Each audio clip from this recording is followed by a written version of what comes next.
Hey, welcome back to Rapid Flow. My name is Eric. A couple of weeks ago, we released a MIDI step sequencer called MiniGRID. We are blown away by the response. How many of you love it? How many of you told us this is kind of unique, which is still shocking? And yes, a lot of you requested a couple of features, and the two biggest ones were velocity per lane and export of MIDI files, and they are in this free update. So as you can see, here is the velocity lane. Super easy to do. It even has a randomize function, which is one of the sickest parts of it, and you can drag and drop the MIDI file to your DAW for continuing to work in it. Let's dive into the details.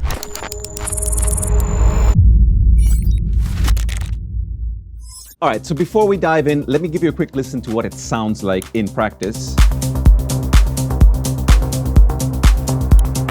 Everything you're hearing now is being triggered by MiniGRIDs, except for the harmony part playing with the huge reverb on it. Let's dive in so that I can give you an impression of what is so cool about this tool in case you haven't seen MiniGRID before. We're going to open the base MiniGRID. What you can do is shift the timing of anything you create with this so that you can get things really in the pocket. Let's shift first of all this bass until it feels like it is in the pocket. So what I'm doing is I'm shifting the timing of the sequencer to the octave bass going in here.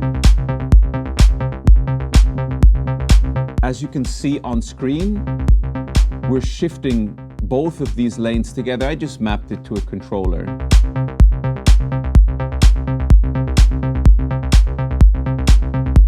That feels good now. Let's bring in the rest of the track again just to double check.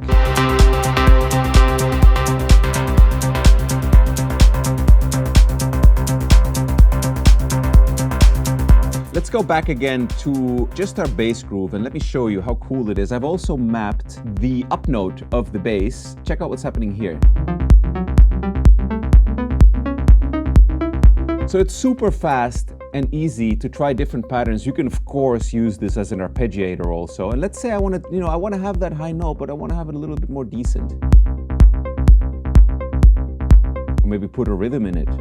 Maybe check how this would feel if it was even more like monotone and faster, or maybe a sixth pattern. Let's take that note down again.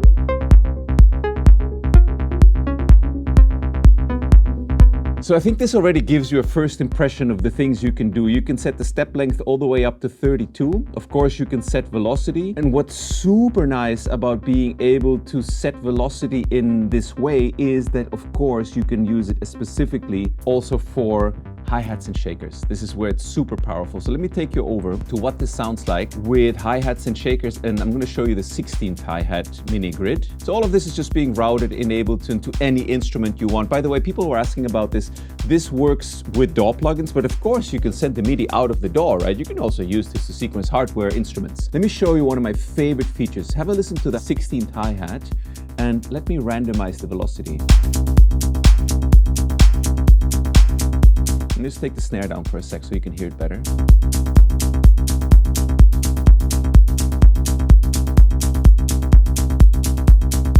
Just take the 16th, open it a bit.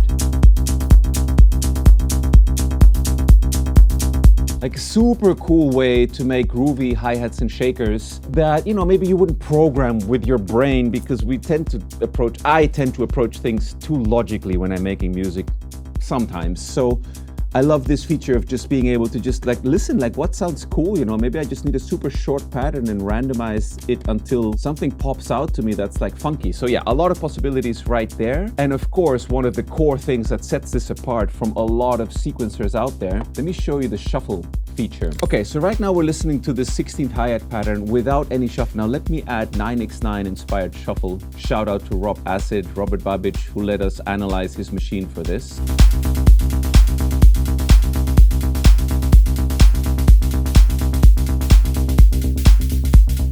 So this is like the classic 909 techno house groove shuffle. We also have an accurate mode where you can do very exact shuffle. We also have negative shuffle, and one of my favorites is this EM 12-bit inspired shuffle. Have a listen. All of these have a different flair and a vibe that just adds so much life.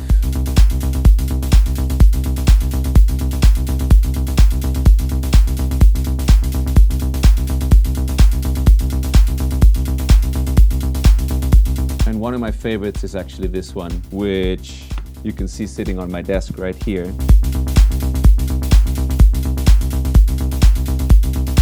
Such a good vibe. Let's mess a bit with the randomization.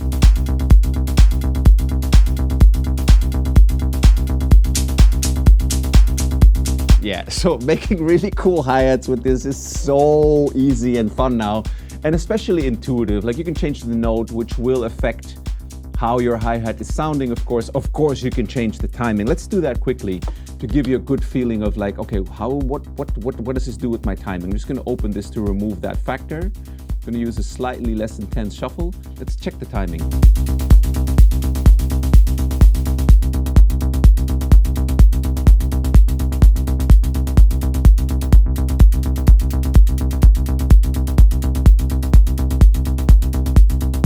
Micro timing stuff is so important for your groove to function in the track. Let's check the up hi-hat timing also, because that's one of the most critical ones, right, in dance music. Oh God, that's already so much better. Check it out. You can tell it's rushing, right? Now it's grooving. Let's try to look for a different snare. I'm just going to show you how easy this is because I have it mapped.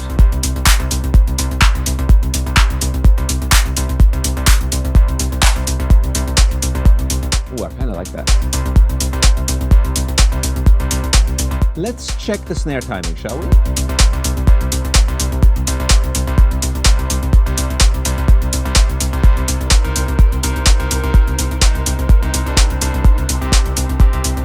I kind of like it when it's dragging like that. In essence, we've kind of added manual shuffle on a downbeat though, which is kind of weird, but it just makes me kind of want to bop my head more, which is always a good sign. Let's add a couple of ghost notes in here, shall we?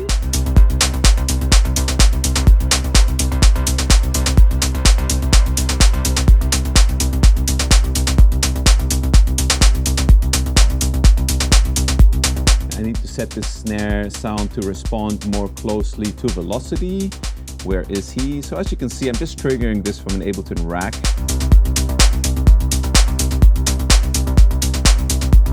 Now we're going. Got a little bit of delay to it. A little bit less reverb. Yeah, and if you're wondering, how is he doing all that stuff so quickly that he wants to hear? All of this stuff is mapped to our template called the DNA Suite, which is what I'm building this in. This is a fully pre-mapped template for workflow in Ableton for electronic music. It was mixed by me and our mastering engineer, Daniel Söderberg, and he also did the final mixing and mastering decisions in his studio in Sweden. Maybe our editor can put in a shot here because it's incredible. Let me just give you a quick impression of what it is and why it's so cool. Like, I don't want to make this about our template, but this is just the mastering and, for example, the monitoring chain that he's built. And this is just the part that is concerned with loudness. This is the part that's concerned with adjusting the vibe of your track. And like this, there's about 50 other things in this workflow template that are sick. So yeah, if you're wondering how is he doing this and why does it sound like a mastered record, this is why. This is the DNA Suite available for Ableton 12. If you're on a different DAW, we have the Infinity Bundle, which is very similar. And yeah, you can go for that. All right, so we bring in the classic 9x9 inspired shuffle. Let's add a couple more notes here. Okay, so I basically created just a little pattern with a lot of ghost notes now, and now let me show you how cool it is when I add shuffle to this.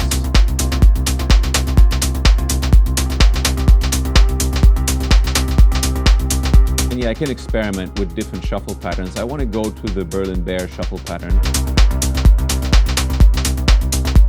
And like, if it's feeling like it's dragging a little bit with heavy shuffle, just pull the whole sequence forward, right? Putting some more delay on this.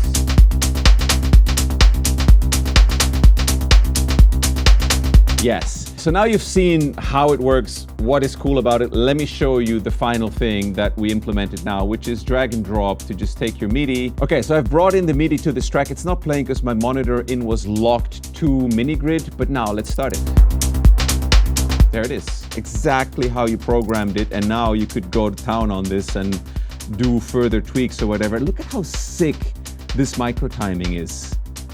As in, could you imagine programming this by hand? Me, not in a million years, because it's just too tedious, although I do appreciate the importance of it. I'm a drummer by trade, and of course I used to try to, play with feel like this, but I would never program this because life's just too short and I'm probably too old and I have too many other things going on. But I hope this gives you an idea of how important microtiming is. Once you see it in the Ableton Grid, you're like, yo, okay, this makes a lot more sense. Of course, you can also export as a MIDI file and use somewhere else. Here's your routing setup to explain how to route this in Ableton. All the other DAWs are covered in the manual. We hope you enjoy it. Of course, we are extending the intro deal on our shop, so you can still grab this at the launch price. It's over on rapidflow.shop. We hope you enjoy working with it as much as we do, and as much as the hundreds of people that have also got it and given us feedback are doing right now. Shout out to some of the huge artists that we've seen on our customer list, which honestly has been a bit flabbergasting and humbling to see the caliber of people that have already grabbed this. Yeah, we're really, really happy to be building stuff that's attractive and interesting for people that have been working in this industry for decades. It's crazy. So thank you everyone for your support, for your input. Know we take your feedback seriously. Know we're super happy to keep developing all these tools so that they become more and more useful. And we hope you love it and have a great time. See you on the next video. Take it easy. Bye-bye.